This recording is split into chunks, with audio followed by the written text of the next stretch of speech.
Welcome back. Well, today's project is going to be nice and simple. Several little projects actually.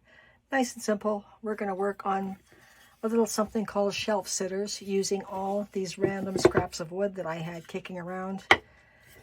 And that is it for today, people. So if you're looking for a way to use up your scrap pieces of wood or your husband's scrap pieces of wood, whichever the case may be, this is what you can do with them. We're going to start off nice and easy. And I like to anyway. You don't have to. You could probably do it on raw wood if that is your thing. But I am going to give each one of them a coat of white chalk paint.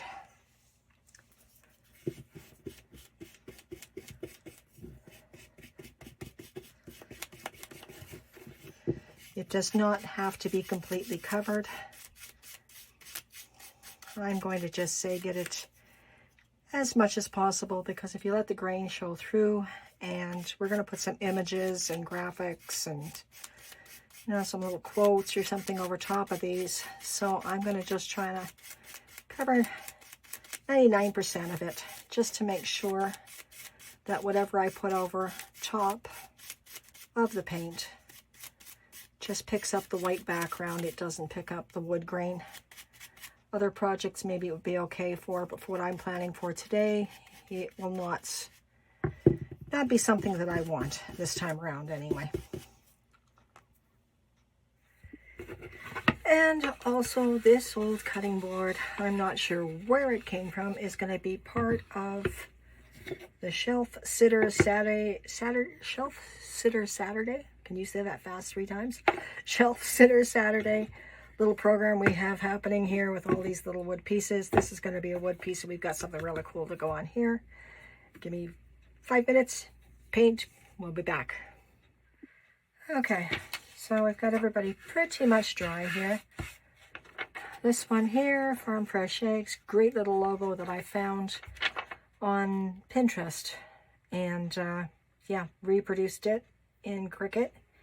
And just use my laser printer to print it, which you'll have to use if you're going to do this method on transferring the image onto wood. And definitely laser printer. Apparently you can use an inkjet printer, but the image will not be as clean and sharp and crisp. And then you risk the chance of ink bleed and all kinds of bad things. So if you can get your hands on or access to a laser printer, by all means do your image with a laser printer first, and you should be good to go, and should be able to transfer some nice clean crisp images. To get the image onto my little old cutting board, I'm going to just see, yep, we're going to be really good, I think, as far as size wise. I kind of judged that I would be about an inch away when I was going to print the image. I wanted to make sure I was at least an inch away from the edge, and we're going to be good with that there. What you're going to need is some matte Mod Podge to apply to your painted surface. And in this case, if I did not say it, I will say it now. Make sure that if you're going to paint your surface, I know chalk paint works the best, and matte Mod Podge, unless you want the whole surface to be have a glossy finish, which I don't. Use matte Mod Podge, and then all you have to do is just a light coat onto the surface where you're going to put your image, and a little bit of this way, a little bit of that way. Just make sure you get the whole surface covered as evenly as possible to make sure that you're not going to have any gaps in your image transfer, which, it might look kind of cool. A little antiqued, a little aged, a little more rustic. And so if that happens, I'm not going to worry about it, but I do want as much as possible of the image to transfer over. So I'm going to just give it a good coat. grab my little farm fresh eggs, position it so it's sitting basically an inch away from the edge on either side. Top and bottom's pretty good. And I'm just going to gently push that down with my finger, rub it down. If you have a squeegee, that's probably a good idea to make sure that you get all of the bubbles out before you move on with this one. I will grab, speaking of squeegees, a little bit disorganized here. I did not grab my squeegee, which I will do now. If you have a old plastic gift card, old credit card, you can use that as well too to push out any unwanted air bubbles and to get your image as flat as possible and snug as possible to the surface of your piece that you're working on. That should be it. It looks good to me. Put it off the side and let it dry, probably overnight. Mod Podge might not take that long, but I really want a nice clean transfer and the best transfer that I can get from it. So I'm just going to leave it overnight. This one here says, "Wicked chickens make deviled eggs." Absolutely love the saying. Saw it on a piece online. Had to try and duplicate something similar. Found myself a little chicken by Googling coloring pages. Chicken. And they brought one of these up here. So I'm going to use that little guy with his deviled eggs. And we're going to put him just on the center of this one here. Same process. Grab your Mod Podge, and get it onto the surface nice and evenly. And we'll do the same thing that we just did with the other one. I do have other images right here for other ones as well, but I'm just going to show you these ones just to give you a general idea of what you should be doing and how you should be doing it. Hopefully it will be good, and you won't go, "Yeah, she's a crazy old lady that doesn't know what she's talking about."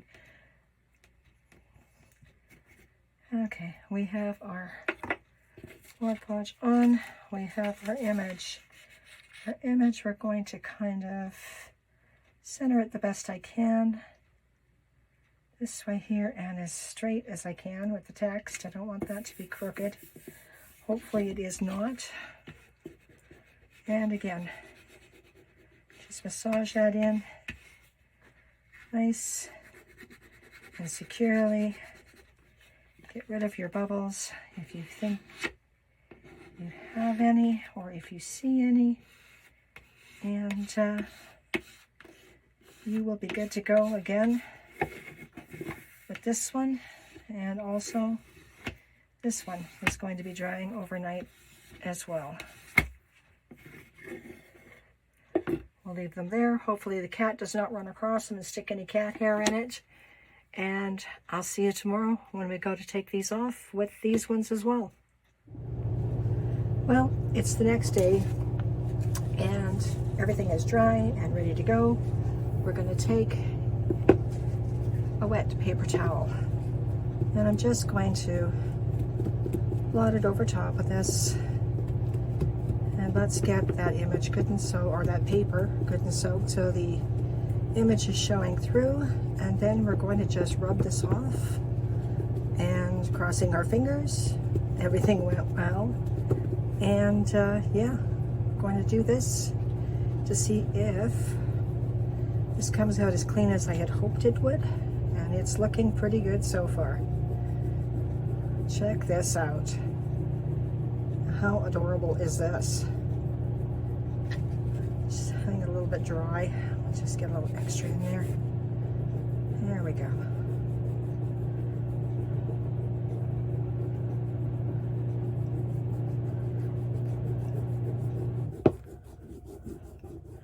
Nice, crisp, clean images. Absolutely love this.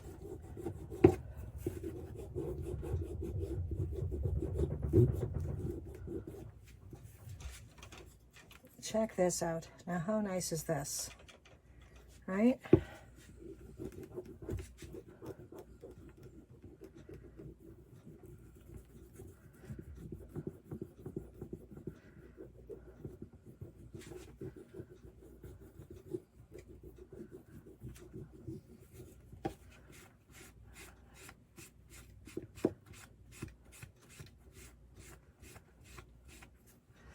It came off a little bit. Maybe it got a little aggressive here on this side, but all in all, it looks pretty good to me. Let that sit aside, and we'll get into the rest of them.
Is he adorable or what?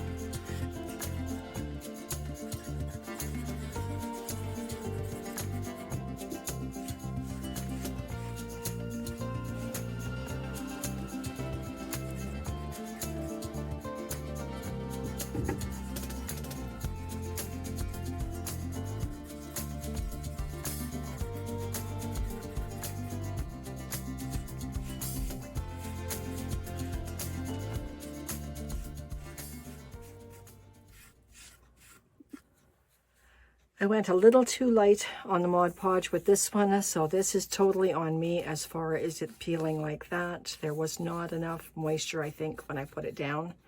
This one here, I'll just end up sanding it down and redoing it again. It was supposed to be a cow. This one here, working out just fine like all the rest. And we're going to get some wicked chickens making deviled eggs. How is that? I love it. So this is the one that started it all, or in my mind started it all anyway. I had the old cutting board, and this image came up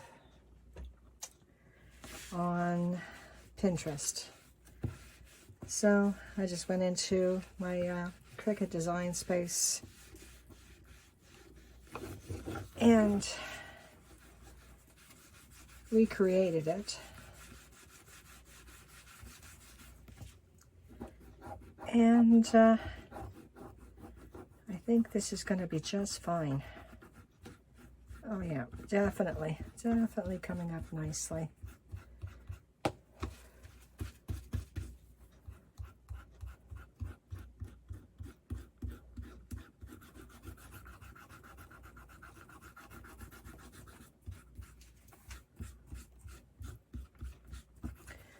One thing for sure, this is messy. Make sure you got a good space where you can do this, where it doesn't matter where little bits of paper get, and you can easily get them up. The craft room, fortunately, is in the basement, and all that's beneath me is concrete floor. So if by any chance I end up with this stuff on the floor, which I probably will, cleanup is not a big deal. If you want to darken up, enhance the images just a little bit more,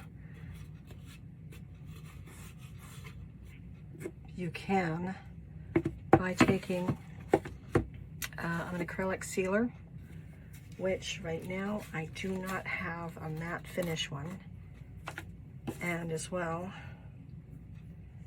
you could use your matte Mod Podge to seal it and enhance that image for you just a little bit. Just in this case, what I'm going to do is I'm going to make sure I get the whole front piece that I want to do. And I'm going to go both ways with it, just to make sure we have nice, even coverage. And we'll let her dry, and that will protect it, and that will enhance our image just a bit.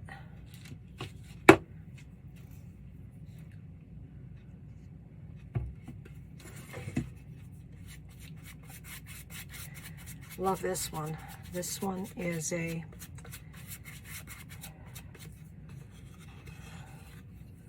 barnyard find, farmhouse find. This one's great.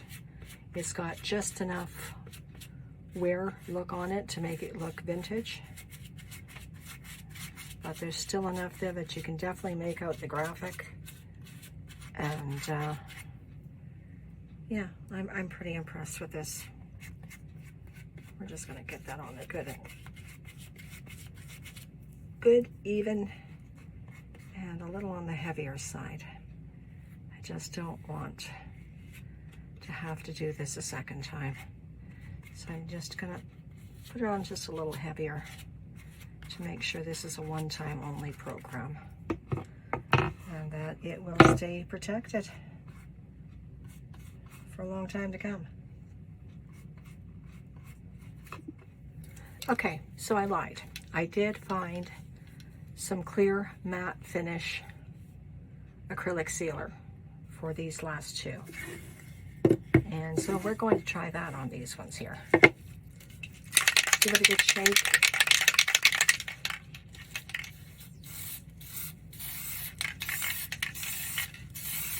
And it's not exactly working like it should for some stupid reason.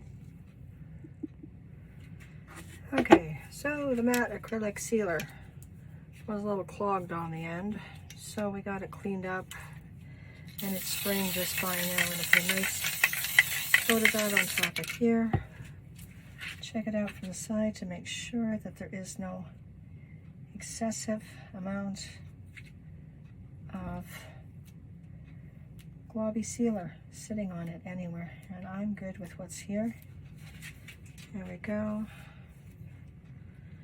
Take that, we'll put it off to the side to let it dry. We're going to do the same thing with our little pig. Do it like so. Give it a good coating of it. And then again, all I do is I just brush it, just spread it out evenly, and you can see that it did darken up the text. Image. The pig was pretty good on his own, but the font was a little bit lighter and hazed over from the paper, but this seems to brighten it up a little bit. And we're going to take it off of here, put it off to the side, and let it dry. And I'll show you the result in a minute. If you are looking for more shelf sitter ideas, check out this. This is a standard soups can using the opener that cuts that top ridge off, not just indents here. This works for that way. And all I did was cut it, and we're going to put it back together like so. Relabel it with an image I'll create on my printer, and there you go for in your kitchen, another shelf center. And we're going to make two of these.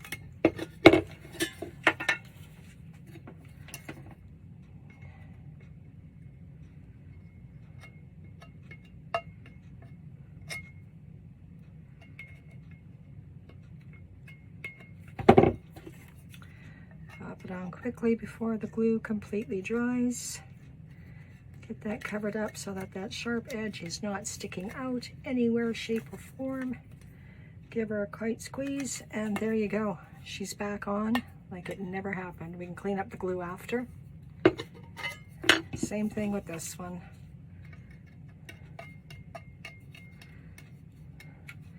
You can probably take some Gorilla Glue and pop that in there as well. If you want to just 100% make sure that this is never going to pop off again. But if it's just a shelf sitter and it's there for ornamental purposes and nobody's messing with it, I can't see it lifting. I'll just take that extra little glob of glue off there from the outside. Okay, we got our cans with our dried lids on them. And we have two labels. We have the Fancy Quality brand, canned peas, and peach pie filling. Now, if that doesn't say country, then I don't know what does. I'm going to take the first label, line it up where I want it. Make sure it is straight, because once it starts rolling, there won't be any stopping it. So let's get this nice and even here. Like right there, I think, yeah, we're good. Overlap's a little heavy, but that's okay. I'm just going to use hot glue at the one end because I do not want big globs of glue on the can or sticking out from underneath the label on the can. So I'm just going to very lightly put a smidge of it right there at the beginning. Wrap the label around like so. And then I'm going to finish it off with just a plain old glue stick. Run it down the edge of the paper and the edge of the can. And that should be enough. Take that up there, flip it over top, and push it down nice and hard. And there we go. We have a can of peaches. Set it off to the side, let the glue dry on that one. I'm going to do the same for the peas, and then we'll go upstairs and we'll do some staging. Let me tell you, these turned out better than I thought. I can't believe how well they turned out. And all I did was add a little sprig of flowers, a little sprig of sage leaves, all floral picks from the dollar store, a bit of twine around the top of the one, a little piece of twine going through the handle of the cutting board, so it's hangable when the time comes. A little fake watering can with a little bit of lavender picks in it on a little country-ish looking serving platter. I love it all. Hope you do too. Thanks for stopping in this time. Hope to see you again. And remember, if you enjoyed today's video, please consider liking, sharing, subscribing, whatever works for you. I would really appreciate it, and it helps my channel grow. Take care. Bye-bye for now.